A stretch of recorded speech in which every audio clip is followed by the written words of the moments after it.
Hi, I am Josh Grube, service engineer for Indian Motorcycle. We've created a series of videos to help you get acquainted with your Indian motorcycle.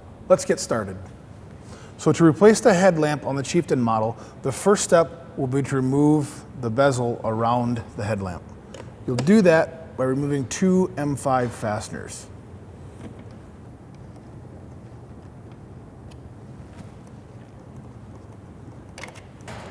Once the fasteners are removed, you can use the plastic trim tool to start to pry the bezel outward. Enough to get your fingers behind it. With even pressure, you can remove it. You can see the bezel is held on by a clip at the bottom, 3 rubber grommets, and then the 2 fasteners you removed. To remove the headlight, you'll remove the 3 10mm fasteners located at the top and each lower side of the headlight mount. So once each fastener is loose, you can remove the entire headlight housing, being sure not to lose any of the hardware on the bracket. So with the headlight removed, we can access the back of it. To remove the complete headlamp assembly, you can peel the rubber boot upward, exposing the actual headlamp mount. To dismount the headlamp, I'll push the wire tab under and rock it backward. This will allow the headlamp to be removed.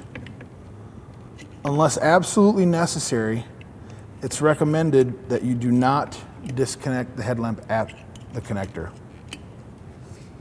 So to replace the headlamp bulb, be careful not to touch the actual bulb itself, and then seat your tabs and rotate your wire downwards, locking it in place. Push the rubber boot down around the headlamp and mount it back in place. So once your fasteners are seated, you can come back with a torque wrench and properly torque them.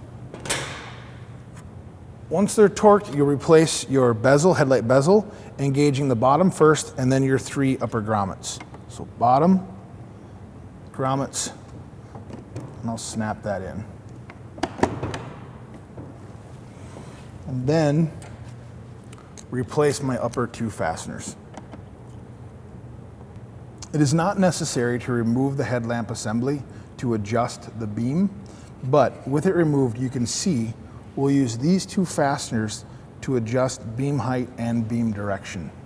You can see behind, the fasteners go through a spring to the actual headlamp itself. With the headlamp in place, what you'll do is use these 2 and adjust them evenly to move the headlamp straight up or straight down, and then adjust the left hand or the right hand individually to move the beam left to right. So to replace the spot lamp bulbs, we provided access covers from the back side of the fairing. I'll use the trim tool included in the dealer kit to pry that access door out. I'll unclip the spot lamp harness and rotate the bulb, removing it. To replace, I'll line up my 3 tabs, the hole in the back of the lens, rotate it until it's locked, replace my connector, sure I hear that audible click, and then replace my access door. So the rear taillight and indicators are not, the bulbs are not replaceable, they're only replaceable as assemblies. So you would replace the left-hand indicator, the right-hand indicator, or the taillight assembly itself. Right? To do that, there's single fasteners under each of the outward mounts. To replace the turn signals, to replace the taillight, you'd need to remove the entire mount from the fender, accessing the fasteners from underneath.